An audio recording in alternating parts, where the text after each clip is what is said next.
Hello everyone. Today we talk about how to fix the of habit tracker. If you go to settings, you will click on apps. After that, you will search the app habit tracker and you will click. Then you will on for stop. After that, you will go to storage. Then you will click on clear cache. You will go to Play Store and you will update your app. Don't forget to support us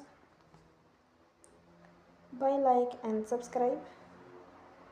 See you next time and thank you for